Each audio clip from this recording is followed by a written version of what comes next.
Dans les registres galactiques, l'humanité occupait une note de bas de page. Une espèce périphérique, techniquement compétente mais politiquement insignifiante, tolérée dans les marges des routes stellaires comme on tolère une poussière persistante sur une surface autrement parfaite. Les grandes civilisations aliens parlaient d'empires, de lignées millénaires, de conscience collective capable de calculer l'avenir. Les humains, eux, parlaient surtout de survie. Ka'el Moran faisait partie de ceux qui avaient cessé d'en parler. Son vaisseau dérivait lentement à l'ombre de la station de Narksept, une structure cyclopéenne suspendue dans le vide, assemblée par au moins 5 espèces différentes. Des anneaux organiques vivants s'enroulaient autour de plaques de métal noir, et des flux d'énergie luminescente pulsaient comme un système sanguin artificiel.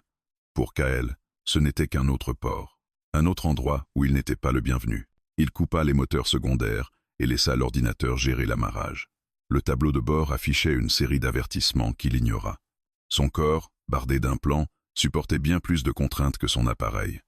Lui aussi affichait des avertissements, invisibles mais bien réels. Douleurs fantômes, microfractures anciennes, fatigue nerveuse chronique. Il vivait avec, comme avec le silence. Lorsque l'écoutille s'ouvrit, l'air de la station l'envahit, lourd de composés chimiques ajustés pour convenir à une majorité non humaine. Ka'el inspira quand même. Ses poumons modifiés filtrèrent le pire. Un humain normal aurait suffoqué au bout de quelques heures. Ka'el n'était plus vraiment normal. Les regards se tournèrent vers lui presque immédiatement. Il y avait là des Kellans aux silhouettes insectoïdes, leurs carapaces gravées de symboles de caste, des Virex, grands bipèdes translucides aux organes flottant comme des méduses internes, et d'autres encore, trop étranges pour être nommés sans des pages de xénobiologie. Tous portaient des armes ou des extensions naturelles capables de tuer. Pourtant, plusieurs s'écartèrent légèrement sur son passage. Un humain. Seul. Cela ne signifiait rien de bon. Ka'el avançait sans hâte, ses bottes frappant le sol métallique avec un rythme régulier. Il portait une armure usée, rapiécée à de multiples reprises, dont les plaques avaient été adaptées à son corps, à coups de modifications successives. Sur son épaule gauche, un ancien insigne humain avait été volontairement gratté jusqu'à devenir méconnaissable. Il n'appartenait plus à personne. Une voix synthétique l'interpella. « Mercenaire humain Ka'el Moran. Présentez-vous au noyau de contrat. » Il ne répondit pas. La station savait déjà qu'il était là. Elle savait toujours. Le noyau de contrat était une vaste salle sphérique, tapissée d'écrans holographiques où défilaient des milliers de missions, classées par risque, rémunération et taux de mortalité estimé. La plupart affichaient des symboles rouges, inaccessibles aux espèces jugées, incompatibles. Ka'el savait où regarder. Il repéra rapidement un contrat marqué d'un simple glyphe noir, non classifié, non attribué, abandonné. Il s'en approcha et posa sa main augmentée dans le champ de validation. Des données défilèrent dans son implant rétinien. Planète frontière, Erindor, bêta, statut, instable, menace, entité xéno-agressive de niveau extermination, force locale, insuffisante, probabilité de survie estimée, 12%. Un rictus à peine perceptible étira ses lèvres. Évidemment, murmura-t-il. Une silhouette se matérialisa face à lui, projetée par l'interface centrale. Un alien de type Saïr, reconnaissable à ses multiples yeux disposés en éventail et à sa voix sifflante modulée par un traducteur. « Ce contrat n'est pas recommandé pour votre espèce, humain », déclara la créature. « Les pertes prévues dépassent les seuils acceptables. »« Les seuils acceptables pour qui ?» répondit Ka'el. Un léger silence. Le Saïr cligna de plusieurs paupières. « Pour toute espèce rationnelle. » Ka'el valide le contrat. L'hologramme changea de couleur. « Accepté. » Autour d'eux, quelques conversations s'étaient tues. Le mercenaire humain venait de signer pour une mission que 3 flottes saliens avaient refusée. Cela suscita une curiosité mêlée de mépris. « Pourquoi ?» demanda le Saïr, incapable de masquer une forme d'incompréhension. Ka'el haussa les épaules. « Parce que quelqu'un doit y aller. » Ce n'était pas de l'héroïsme. Il n'y croyait plus depuis longtemps. C'était une logique simple, presque mathématique. Les espèces dominantes refusaient les missions où le calcul coût-bénéfice ne penchait pas en leur faveur. Les humains, eux, avaient appris à vivre dans le négatif. De retour à son vaisseau, Ka'el prépara le saut hyperspatial. Il vérifia ses armes, recalibra ses implants, injecta une dose de stabilisateurs neuronaux pour prévenir les surcharges. Chaque geste était précis, ritualisé. Il n'y avait pas de place pour l'hésitation. Avant d'activer le moteur, il regarda une dernière fois la station à travers le hublot. Narcsept brillait de 1000 lumières étrangères, indifférente à son départ. Il se demanda, brièvement, combien de temps encore l'humanité resterait cette note de bas de page. Combien de temps avant de disparaître complètement, absorbée ou effacée par des forces trop grandes pour elle. Puis il enclencha le saut. L'espace se tordit, les étoiles s'étirèrent en filaments lumineux, et le vaisseau de Kyle Moran disparut dans l'hyperespace, en direction d'un monde qui n'attendait plus rien. Sur Erendor, Beta, des systèmes de défense antiques tentaient encore de tenir face à une menace qu'ils ne comprenaient pas. Des civils aliens priaient des dieux qui ne répondaient plus, des stratèges calculant des scénarios sans issue. Et quelque part, dans l'immensité froide entre les étoiles, un mercenaire humain approchait.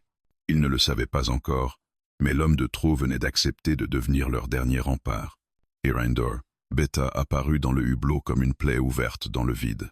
La planète était autrefois un monde carrefour, tempéré, parcouru de cités-marches et de ports orbitaux reliant 3 routes commerciales majeures. Désormais, sa surface était striée de cicatrices incandescentes.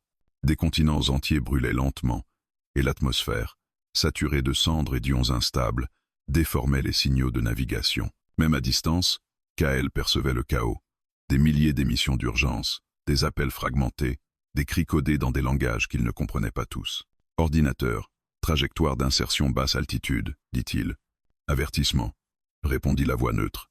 Défense orbitale partiellement active. Risque de destruction estimé à 47%. Acceptable. Le vaisseau plongea. Les secousses commencèrent presque immédiatement. Des projectiles énergétiques frôlèrent la coque, faisant hurler les capteurs. Kyle ajusta manuellement les boucliers, compensant avec une précision que seuls des réflexes augmentés pouvaient offrir. Là où une IA aurait tenté une manœuvre élégante, il choisit la brutalité, passer en force, encaisser, descendre vite. Lorsqu'il traversa la couche nuageuse, la vision qui s'offrit à lui confirma ce que les données laissaient deviner. La guerre faisait rage. Des formations de chasseurs aliens sillonnaient le ciel, appartenant à au moins 4 espèces différentes. Certaines machines semblaient vivantes, d'autres étaient de pur assemblage géométrique. En contrebas, une mégacité s'effondrait lentement, ses tours organométalliques éventrées par des impacts successifs. Au loin, une ligne de défense terrestre crachait encore des tirs sporadiques vers un ennemi invisible. Kyle repéra une zone d'atterrissage improvisée près d'un bastion encore debout.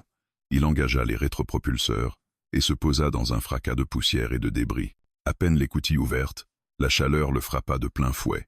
L'air était lourd, saturé de particules brûlantes. Son armure s'adapta automatiquement, scellant les jointures et activant les filtres thermiques. Il n'était pas seul. Une escouade d'aliens armés se déployait déjà autour du site. Ils pointèrent immédiatement leurs armes sur lui. Kyle leva lentement les mains, paumes ouvertes. « Mercenaire indépendant », annonça-t-il calmement. « Contrat actif pour la défense planétaire. » Un alien s'avança. Grand, massif, couvert d'écailles sombres striées de marques de guerre. Un Dravak, espèce connue pour son code martial strict et son mépris affiché pour les humains. « Un humain » gronda-t-il par l'intermédiaire de son traducteur. « Il nous envoie un humain maintenant ?»« Il ne m'envoie pas », répondit Kyle. « Je suis venu. » Un murmure de désapprobation parcourut l'escouade. Plusieurs Dravaks resserrèrent leur prise sur leurs armes. « Cette planète est un champ d'extermination », poursuivit le commandant. « Nos flottes reculent, nos alliés se replient. Tu n'as rien à faire ici. » Kyle baissa les mains. « Alors abattez-moi et économisez des munitions. Ou montrez-moi où ça brûle le plus. » Un silence tendu s'installa, rompu seulement par une explosion lointaine. Le Dravak fixa Kyle longuement, ses yeux reptiliens cherchant un signe de peur ou de faiblesse. Il n'en trouva pas. « Très bien, » finit-il par dire. « Si tu veux mourir, humain, fais-le en étant utile. Suis-nous. » Ils se déplacèrent à travers les ruines à un rythme soutenu. Kyle observa tout, les positions défensives improvisées, les cadavres de civils, les technologies abandonnées faute de compatibilité entre espèces. Chacun combattait à sa manière, sans réelle coordination. Une erreur classique dans les conflits interespèces. L'ennemi se manifesta soudain. Une masse mouvante surgit entre les bâtiments effondrés, faite de chair sombre et de structures chitineuses. Une créature xéno-agressive, haute comme un immeuble, hérissée de membres tranchants. Elle poussa un cri qui fit vibrer l'air lui-même. Les armes aliens ouvrirent le feu. Des faisceaux d'énergie, des projectiles organiques, des ondes de choc frappèrent la créature, qui chancela sans tomber. Elle riposta, balayant une ligne de défense entière dans un geyser de sang et de débris. « Feu concentré !» hurla le Dravak. « Trop tard !» Kael n'attendit pas d'ordre. Il se projeta en avant, activant ses propulseurs dorsaux. En plein vol, il dégaina une arme lourde magnétique, conçue à l'origine pour percer des blindages spatiaux. Il ajusta son angle, calcula la densité de la carapace en une fraction de seconde, et tira. Le projectile transperça la créature de part en part, explosant à l'intérieur dans une détonation sourde. La masse s'effondra dans un fracas assourdissant, écrasant plusieurs structures déjà fragilisées. Le silence qui suivit fut presque irréel. Les Dravaks regardèrent la carcasse fumante, puis Kael. Certains abaissèrent lentement leurs armes. « Impossible !» murmura l'un d'eux. Kael atterrit lourdement, ses bottes s'enfonçant dans le sol fissuré. Il rechargea sans un mot. « Ce n'était qu'un éclaireur, dit-il. Si c'est bien ce que je pense, il teste vos lignes depuis des heures. Tu connais ces choses ?» demanda le commandant, visiblement ébranlé. « J'en ai déjà affronté des semblables, » répondit Kael. « Jamais en aussi grand nombre. » Un grondement lointain confirma ses paroles. Des silhouettes se dessinaient à l'horizon, innombrables. « Vos défenses sont mal placées, » poursuivit-il. « Trop statiques, trop dépendantes de technologies incompatibles. Vous combattez chacun pour votre espèce. Eux, ils combattent comme un seul organisme. » Le Dravak serra les mâchoires. « Et que proposes-tu, humain ?» Kael observa le champ de bataille, les lignes ennemies, les failles évidentes. Son esprit entra dans un état familier, froid et méthodique. « Je propose qu'on cesse de se tolérer et qu'on commence à se battre ensemble. » Un nouveau murmure parcourut les rangs, mais cette fois, il n'était plus seulement teinté de mépris. Il y avait autre chose. Une hésitation, une possibilité. « Tu n'es pas notre chef, » grogna le Dravak. « Non, » répondit Kael. « Je suis juste celui qui n'a rien à perdre. » Une explosion plus proche les força à se mettre à couvert. Le ciel s'embrasa à nouveau, et la bataille reprit de plus belle. Alors que Kael avançait avec elle escouade, abattant créature après créature, une rumeur commença à circuler parmi les défenseurs d'Erindor, Beta. Une histoire encore informe, déformée par la peur et l'espoir. Un humain était descendu du ciel. Un humain qui ne reculait pas. Un humain qui survivait là où d'autres disparaissaient. Pour l'instant, ce n'était qu'un murmure dans le fracas de la guerre. Mais sur Erindor, Beta, au cœur du feu des espèces, une étincelle venait de naître. La nuit ne tombait jamais vraiment sur Erindor, Beta. L'atmosphère chargée de cendres diffusait la lumière des incendies permanents, baignant les ruines dans une lueur rougeâtre et malade. Même lorsque les tirs se faisaient plus rares, la planète continuait de brûler, comme si elle refusait d'oublier la guerre. Kael avançait à travers ce crépuscule artificiel, avec une fatigue qu'aucun stimulant ne parvenait plus à masquer. Ils avaient tenu une journée de plus. Une seule. Sur Erindor, Beta, C, était déjà un exploit. Le bastion provisoire se trouvait dans les entrailles d'un ancien complexe de transit interespèces. Des murs conçus pour accueillir des formes de vie radicalement différentes avaient été renforcés à la hâte, soudés, colmatés avec des matériaux incompatibles. Le résultat tenait davantage du miracle que de l'ingénierie. Kael s'adossa à une paroi encore tiède et désactiva partiellement son armure. Les plaques se rétractèrent en silence, révélant la chair marquée qui se trouvait en dessous.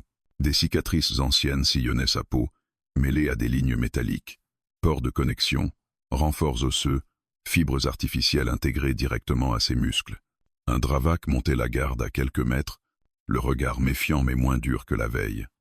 Les autres soldats, de diverses espèces, murmuraient entre eux. Ils ne parlaient pas seulement de tactique. Ils parlaient de lui. « Tu devrais aller à l'infirmerie », grogna une voix derrière lui. Kael se retourna. Une Célire se tenait là, grande et élancée, sa peau pâle parcourue de veines luminescentes. Les Célires étaient réputés pour leurs connaissances biologiques avancées, capables de soigner des organismes que d'autres considéraient comme incompatibles. « Je tiens debout », répondit Kael. « Tu perds du sang, humain, et pas qu'un peu. » Il baissa les yeux.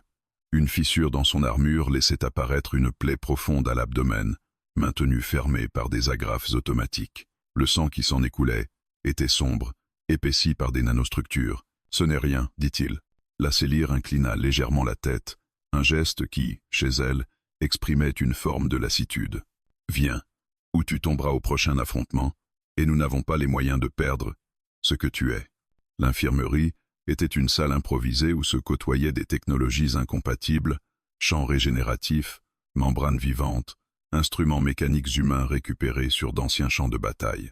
Kael s'allongea sur une table conçue pour une morphologie qu'il n'avait pas. Il serra les dents lorsque la Célire retira les agrafes. « Tu n'es pas né comme ça, » dit-elle en examinant ses implants. « Personne ne naît comme ça. » Elle émit un son doux, presque amusé. « Chez certaines espèces, si. » Elle activa un scanner organique qui projeta une image partielle de l'intérieur de son corps. Os renforcés de polymères, muscles striés de fibres artificielles, réseau neural partiellement doublé par des circuits biosynthétiques. « Trop d'augmentation, » murmura-t-elle. « Ton corps les accepte, mais à un coût énorme. » Kael détourna le regard. C'était le but. Le silence s'installa, seulement troublé par les bruits lointains de la guerre. Finalement, la Célire reprit. « Pourquoi ?» La question n'était pas médicale. Elle le savait. Lui aussi. Les images remontèrent sans qu'il puisse les arrêter. Une terre à moitié évacuée, des villes fantômes sous un ciel pollué, des colonies humaines sacrifiées lors de négociations interstellaires où leur voix ne comptait pas. Et puis la guerre. Toujours la guerre. Parce que l'humain normal ne survit pas, dit-il enfin. Pas ici, pas longtemps. Elle le fixa de ses yeux luminescents. Et toi, tu survis. Kael ne répondit pas tout de suite. Je fonctionne. Un fracas secoua soudain le complexe. Des alarmes retentirent. Les communications crépitèrent. Brèche secteur Delta, cria une voix. Ils sont déjà à l'intérieur. Kael se redressa d'un bond, ignorant la douleur. La Célire tenta de l'arrêter. Tu n'es pas prêt. Je ne le suis jamais. Il réactiva son armure et saisit son arme avant de s'élancer vers le couloir principal. Le bastion tremblait sous les impacts. Des silhouettes ennemies s'infiltraient par les conduits, rapides, silencieuses. Kael se plaça en première ligne sans réfléchir. Il analysa leurs mouvements, leur structure. Trop rapide pour une défense classique, parfait pour semer la panique. Tenez la position, hurla-t-il aux soldats aliens. Ne poursuivez pas. Ils veulent vous disperser. Contre toute attente, plusieurs obéirent. Les créatures surgirent en vagues successives. Kael les affronta de front, encaissant des coups qui auraient pulvérisé un corps ordinaire. Ses implants chauffaient, ses systèmes internes criaient à la surcharge, mais il continuait. À un moment, une lame organique transperça son épaule. Il grogna, attrapa la créature à bout portant et la pulvérisa d'un tir à courte distance. Le sang, le sien et celui de l'ennemi, éclaboussa le mur derrière lui. Lorsque la dernière créature tomba, le silence revint, plus lourd que jamais. Kael resta debout quelques secondes, puis ses jambes cédèrent. Il tomba à genoux, haletant. Des mains étrangères le soutinrent. La Célire était revenue, accompagnée de 2 Dravax. « Tu vas mourir si tu continues comme ça, » dit-elle, sans colère.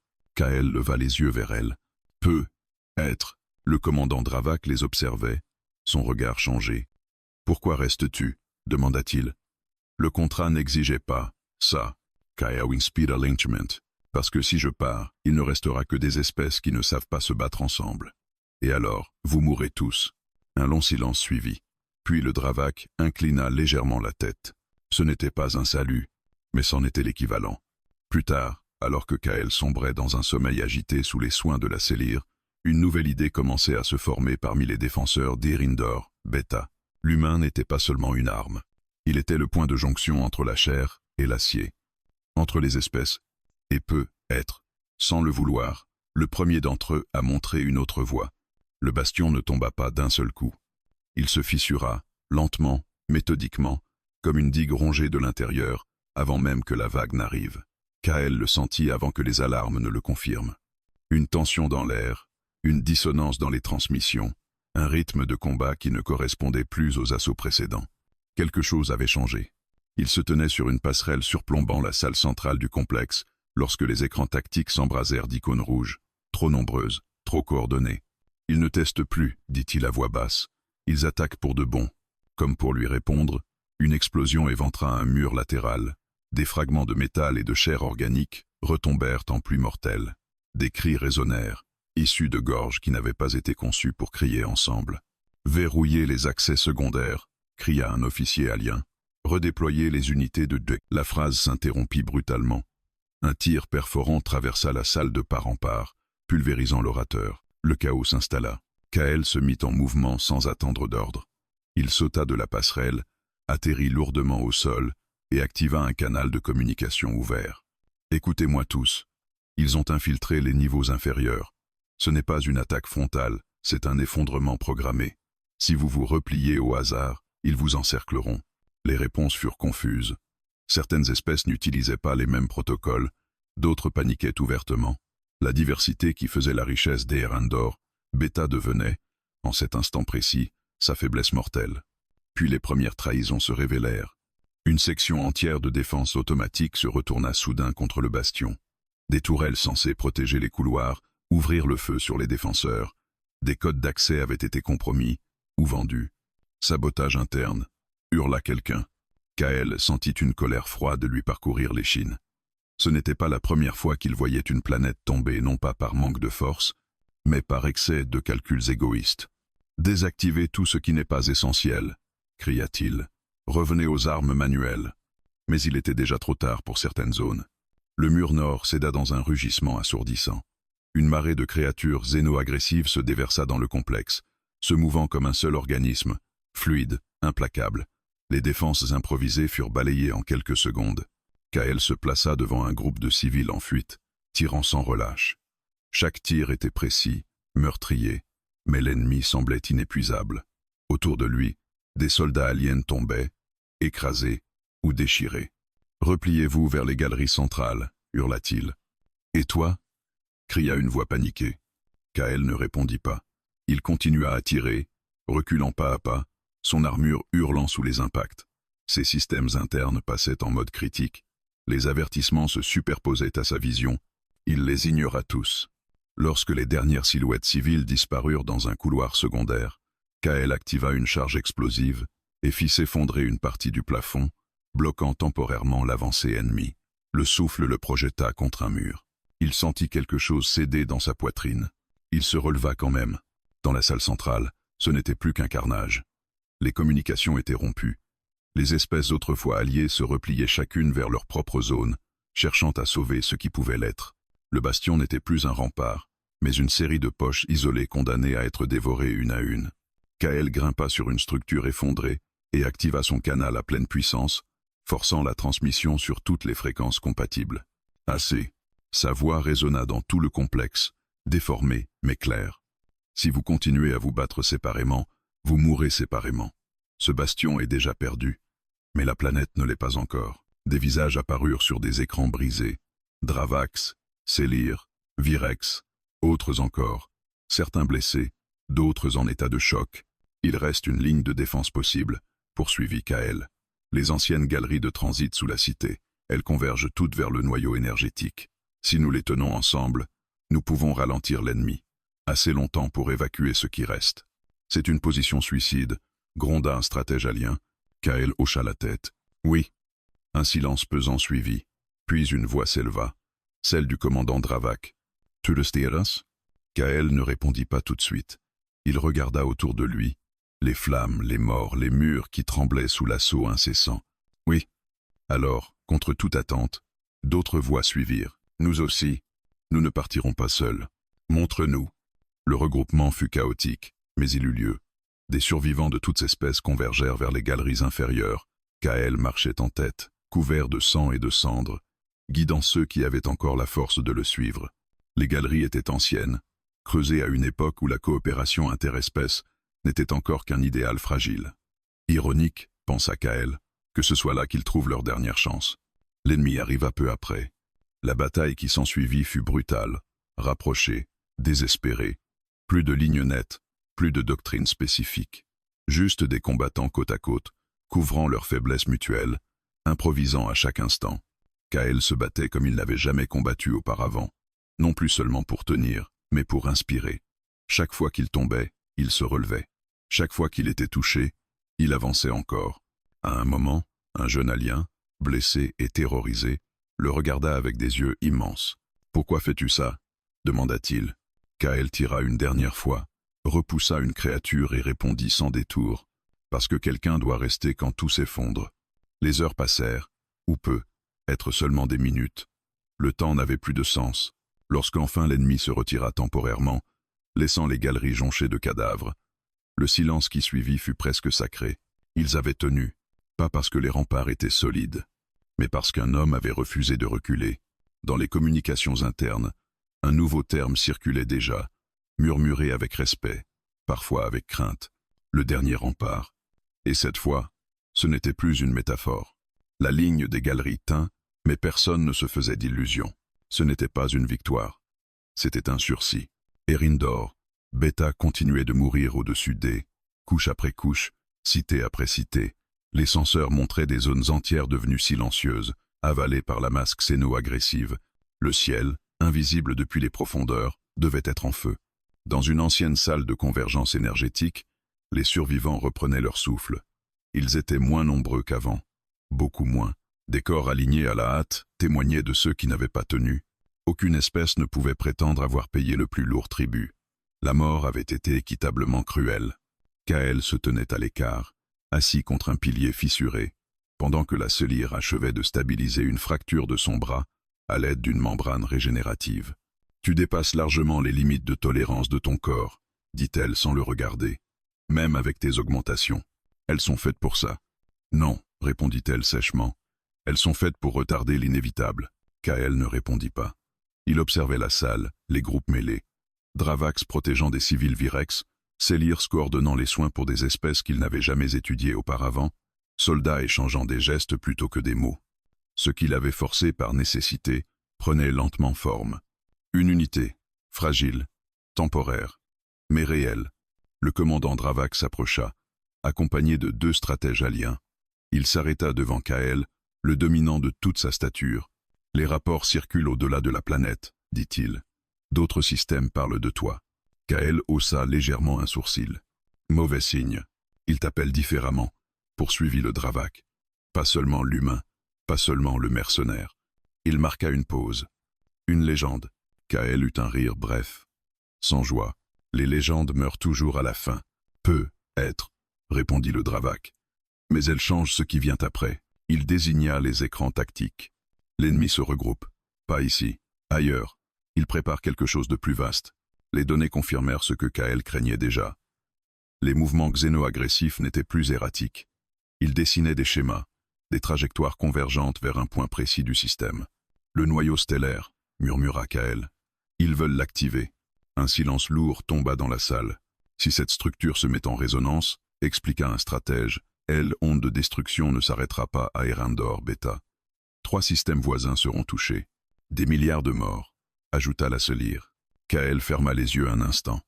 Il sentit le poids de cette information s'ajouter à celui qui pesait déjà sur ses épaules. Ce n'était plus seulement une planète. Ce n'était plus un contrat. « Ce n'est pas votre guerre, humain, » dit le Dravak. « Tu pourrais encore partir. » Kael rouvrit les yeux. « Trop tard. » Il se leva lentement, malgré la protestation de son corps. « Vous combattez cet ennemi depuis combien de temps ?» demanda-t-il. « Des cycles entiers, » répondit le stratège. « Et vous perdez, » dit Kael sans détour. « Pas parce que vous êtes faible, parce que vous combattez comme des civilisations. Eux combattent comme une famine. » Il activa une projection tactique et commença à déplacer des unités, à effacer des lignes trop rigides. On arrête de défendre des symboles, des villes mortes, des frontières qui n'existent déjà plus. On frappe là où ils doivent passer. On les affame. Les aliens échangèrent des regards incertains. « Ce sont des tactiques humaines, » dit l'un d'eux avec méfiance. « Oui, » répondit Kael. « Et l'humanité est experte en guerre qu'elle ne devrait pas gagner. » Les heures suivantes furent consacrées à une réorganisation complète. Des escouades mixtes furent formées, leurs membres choisis non par espèce mais par complémentarité. Les armes furent redistribuées, modifiées, adaptées à la volée. Les communications furent simplifiées à l'extrême. Kael se déplaçait sans cesse, donnant des instructions, corrigeant des positions, montrant, plus qu'expliquant. Il ne commandait pas par autorité, mais par présence. Lorsqu'il était là, les lignes tenaient.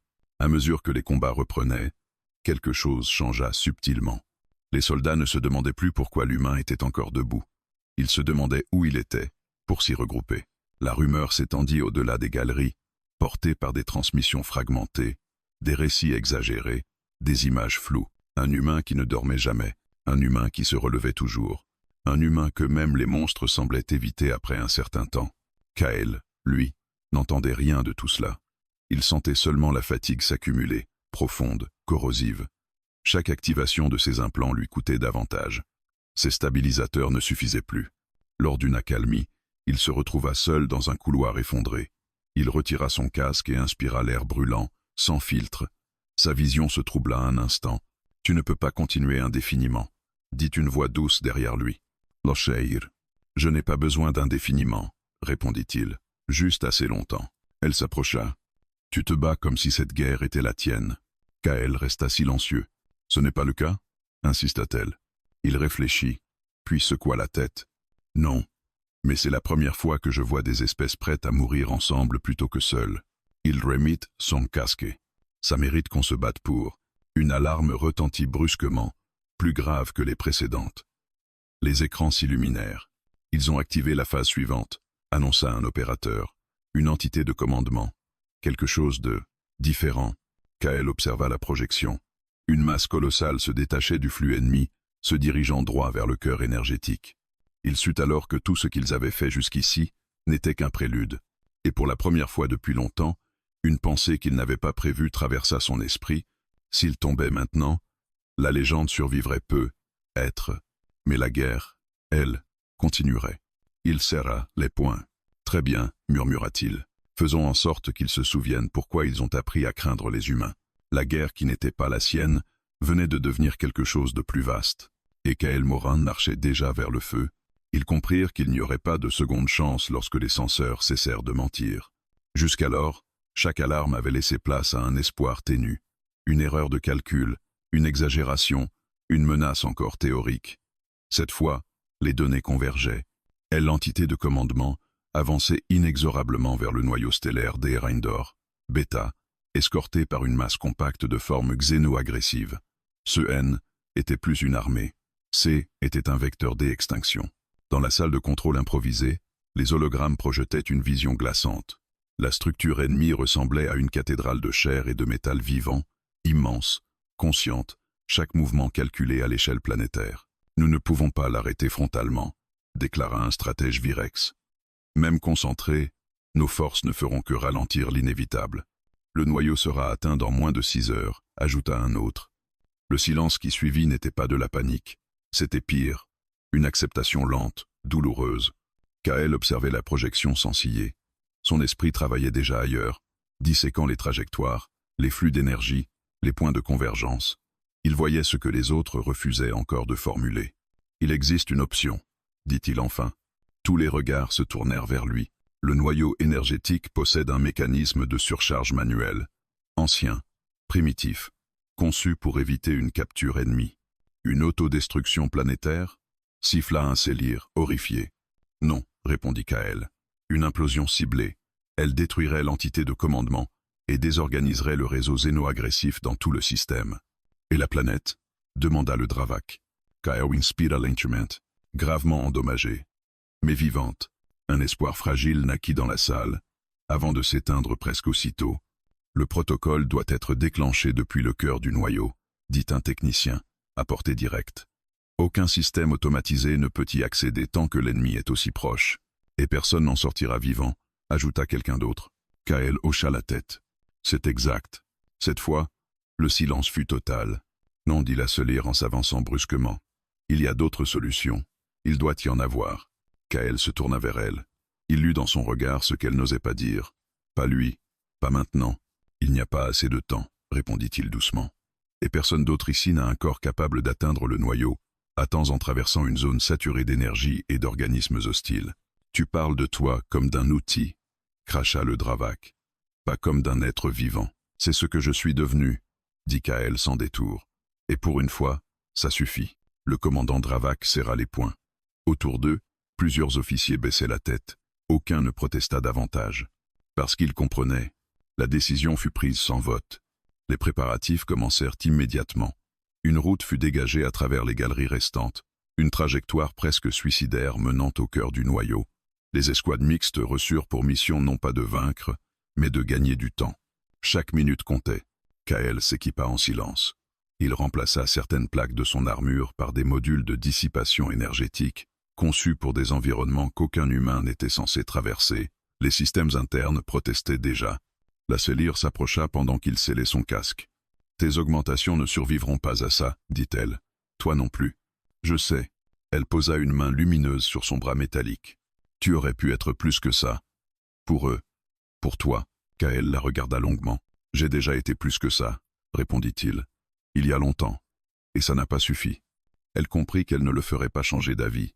Alors elle fit ce que peu d'aliens avaient jamais fait envers un humain. Elle inclina la tête. Lorsque Kael s'engagea dans le corridor menant au noyau, les combats faisaient rage de part et d'autre. Les créatures xéno-agressives semblaient sentir l'urgence, attaquant avec une frénésie accrue. Les défenseurs tombaient, mais tenaient leur position. « Avance !» cria une voix dans ses communications. « Nous tenons encore. » Kael courait. Chaque pas était une douleur sourde. L'énergie ambiante saturait ses capteurs, brûlait ses implants. Il sentit un module céder, puis un autre. Il continua. Des silhouettes ennemies surgirent devant lui. Il tira sans ralentir, sa cadence inhumaine, ses mouvements presque mécaniques. À cet instant, il n'était plus un homme, ni une légende, juste une fonction en mouvement. Le cœur du noyau apparut enfin, une sphère gigantesque d'énergie condensée, maintenue par des champs instables. La chaleur y était telle que l'air lui-même se déchirait. Kael activa les protocoles manuels. Surcharge engagée, annonça l'interface. Temps restant avant implosion. 4 minutes. Il s'adossa à un pylône de contrôle, haletant. Son armure était en lambeaux, sa vision se fragmentait. Dans le silence relatif du cœur planétaire, une pensée inattendue le traversa. Il n'était plus en colère, plus fatigué. Juste. Kaomi. Les communications grésillèrent une dernière fois. Kael, dit la voix du Dravak. Les flottes ennemies se désorganisent. Ça fonctionne. Kael esquissa un sourire invisible sous son casque. Alors ça valait le coup. Tu as donné un futur à cette planète, ajouta la Célire, la voix tremblante, à toutes nos espèces. Kael ferma les yeux. Non, répondit-il doucement. Je vous ai juste rendu quelque chose que vous aviez oublié, la capacité de tenir ensemble. L'alerte finale retentit. Implosion imminente. Kael resta où il était. Il n'y avait nulle part où aller. Lorsque l'énergie se replia sur elle-même dans un éclat silencieux, l'onde de choc se propagea à travers le système, pulvérisant l'entité de commandement et brisant le lien qui unissait la horde ennemie. À la surface des Erindor, Beta, les créatures restantes s'effondrèrent, désorientées, inertes. La planète était sauvée. Au cœur du noyau, il ne resta rien qu'un vide incandescent. Et dans l'esprit de ceux qui avaient survécu, une certitude douloureuse s'imposa. Les légendes ne naissent pas de la victoire. Elles naissent du prix payé pour elles, et le prix venait d'être réglé par un seul homme. Le silence qui suivit l'implosion fut plus terrifiant que la bataille. Sur Erindor, Beta, les senseurs cessèrent de hurler. Les écrans, saturés de rouge depuis des cycles entiers, se vidèrent peu à peu de leurs alertes. Les formes xéno-agressives restantes gisaient immobiles, privées de volonté, de coordination, comme des marionnettes aux fils coupés. La planète vivait encore. Dans les galeries, les survivants sortirent lentement de leurs abris. Certains tombèrent à genoux, d'autres restèrent figés, incapables de comprendre que le cauchemar était terminé. Les communications affluaient de toutes parts, chaotiques, incrédules. L'ennemi se retire. Les signaux sont morts. Tous. Le noyau est stable. Puis, inévitablement, la question que personne n'osait poser s'imposa. Et l'humain? Aucune réponse. Les minutes passèrent. Puis des heures. Des équipes furent envoyées vers les zones proches du noyau, malgré les radiations résiduelles et les risques d'effondrement. Elles revinrent avec le même constat. Aucun corps, aucune trace, identifiable. Seulement un vide incandescent, lentement en train de se refermer sur lui-même. La Célire resta longtemps devant les relevés, ses yeux lumineux s'éteints. Le commandant Dravak, pourtant rompu à la perte, sentit quelque chose se briser en lui. Il savait tout ce que cela signifiait. Kael Moran était mort, ou du moins, c'est ce qu'ils crurent. Bien au-delà des Erindor Beta, là où l'implosion avait froissé l'espace lui-même, quelque chose dérivait. Kael n'avait pas senti la mort venir. Au moment de l'effondrement, lorsque l'énergie s'était repliée dans un silence absolu, ses systèmes avaient hurlé une dernière fois, puis s'étaient tus. Il avait cru que c'était la fin. Une extinction nette, méritée. Mais la fin ne vint pas. À la place, il y eut une chute sans direction, sans durée. Le temps se dilua, la douleur disparut, remplacée par une sensation étrange. Comme si son corps n'était plus entièrement soumis aux lois ordinaires. Lorsqu'il reprit conscience, il flottait. Autour de lui, les étoiles semblaient proches, trop proches. L'espace n'était plus le vide hostile qu'il connaissait, mais un océan silencieux, traversé de courants invisibles. Son armure était détruite. Ses implants, en grande partie carbonisés. Pourtant, il respirait encore. Impossible, murmura-t-il, sa voix se perdant aussitôt. Un fragment du noyau, une relique d'énergie condensée, était enchâssé dans sa poitrine, fusionné à ses augmentations restantes. Ce n'était ni une blessure ni une réparation, quelque chose d'autre, une anomalie. Kael comprit alors que l'implosion ne l'avait pas tué. Elle l'avait projeté hors du cadre prévu. Il tenta de bouger. Son corps répondit lentement, douloureusement, mais il répondit. Autour de lui, l'espace ondulait légèrement, comme s'il réagissait à sa présence. Génial, pensa-t-il. Même mourir correctement, je n'y arrive pas. Une alarme interne, primitive, se déclencha. Des signaux inconnus traversaient ce qu'il restait de ses implants. Pas hostile. Curieux. Il n'était plus tout à fait humain. Mais il ne l'avait jamais vraiment été. Sur Ereindor, Beta, la reconstruction commençait. Des flottes de secours affluaient, attirées par les rapports impossibles. Une planète sauvée, une entité de commandement annihilée, une horde xéno-agressive désorganisée dans tout un secteur galactique. Partout, on racontait la même histoire. Un humain avait tenu quand les remparts étaient tombés. Un humain avait choisi de rester quand partir était rationnel. Un humain avait affronté une extinction stellaire seul. Les récits variaient. Certains disaient qu'il était mort debout, face au noyau. D'autres qu'il s'était volontairement désintégré avec l'ennemi. Quelques-uns murmuraient qu'aucune arme ne pouvait vraiment tuer un humain décidé à survivre. Le nom de Kael Moran se transforme. Il ne désignait plus un individu, mais une idée. Dans des académies militaires aliens, on étudia ses tactiques improvisées. Dans des mondes frontières, on gravait son symbole sur des remparts. Dans des systèmes où l'humanité n'était encore qu'une rumeur, on prononçait son nom avec respect. Le dernier rempart, Kael dérivait toujours. Le fragment d'énergie en lui réagissait parfois à sa volonté, ouvrant brièvement des failles de perception. Il voyait des choses, des routes stellaires oubliées, des cicatrices laissées par des guerres anciennes, des échos de conscience disparus. Il comprit alors ce qu'il était devenu, un point de rupture, un survivant d'un phénomène qui n'aurait jamais dû laisser de témoin. Il pouvait mourir ici, lentement, dans l'indifférence cosmique, ou tenter quelque chose d'autre. Kael serra ce qui lui restait de poing. « Très bien, murmura-t-il. Une dernière mission. » Il concentra sa volonté, non pas sur un lieu précis, mais sur une direction, vers les routes habitées, vers les mondes où la guerre couvait encore, vers ceux qui auraient bientôt besoin d'un rempart. L'espace répondit. Une distorsion se forma autour de lui, faible mais réelle. Pas un saut, pas encore. Juste une promesse de mouvement. Kael sourit, un sourire fatigué, presque humain. « Il me croit mort, pensa-t-il. Tant mieux, car les légendes sont plus utiles quand personne ne sait où elles se trouvent. Et quelque part entre les étoiles, un homme que l'univers aurait dû briser se remit en marche. Pas pour la gloire, pas pour l'humanité seule, mais parce qu'il existait encore des remparts à tenir, et tant qu'il respirerait, aucun monde ne tomberait sans combattre. Les légendes ne meurent pas. Elles se déposent lentement dans la mémoire des peuples, se déforment, s'élèvent, changent de visage, selon celui qui les raconte. Elles deviennent des repères, des avertissements, parfois des promesses. L'histoire de Kael Moran suivit ce chemin-là. Sur Ereindor, Beta, on érigea d'abord un simple monument, rien de grandiose. Une dalle de pierre sombre, gravée dans plusieurs langues, portant une phrase sobre, à celui qui est resté quand tout le reste fuyait. Les survivants savaient que réduire son sacrifice à une statue aurait été une erreur.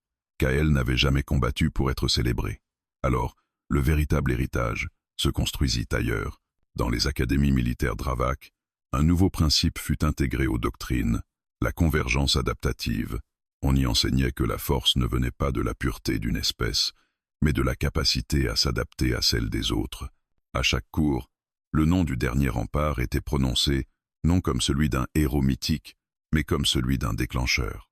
Chez les Célir, les archives biologiques furent enrichies d'un dossier unique, compatibilité humaine extrême. On y étudiait comment un corps supposément fragile avait pu endurer l'impensable, mais plus encore, on s'interrogeait sur la motivation qui avait poussé cet humain à dépasser ses propres limites, sans attendre de reconnaissance. Dans les mondes frontières, là où l'ordre galactique n'était qu'un concept lointain, on racontait l'histoire autrement. Autour de feux improvisés, dans des stations délabrées, on murmurait qu'un humain apparaissait parfois quand les flottes reculaient. qu'il ne demandait rien, ne restait jamais longtemps, et repartait avant qu'on puisse le remercier. Personne ne savait si ces récits étaient vrais, mais il faisait tenir les lignes. L'humanité, elle aussi, changea. Longtemps reléguée au rôle de main-d'œuvre, de mercenaire ou de partenaire secondaire, elle se vit offrir une place différente, non pas par diplomatie, mais par nécessité. Dans les conseils interstellaires, on commença à demander l'avis des représentants humains lorsque des conflits éclataient dans des zones instables. Ils savent ce que coûte la survie, disait-on. Ils savent tenir quand tout s'effondre. Et toujours derrière ces paroles, il y avait l'ombre d'un seul nom, Kyle Moran. Officiellement, il fut déclaré mort. Les registres galactiques L inscrivirent comme perte confirmée, lors de L, implosion du noyau d'Ereindor, bêta. Cela simplifiait les choses. Les empires préféraient les héros morts aux survivants incontrôlables. Mais certains savaient. Des capitaines de convois rapportaient des interférences étranges sur leurs capteurs, suivies d'une aide inattendue. Des positions ennemies brisées, avant même le premier engagement. Des routes ouvertes là où tout indiquait un piège. Un motif revenait toujours.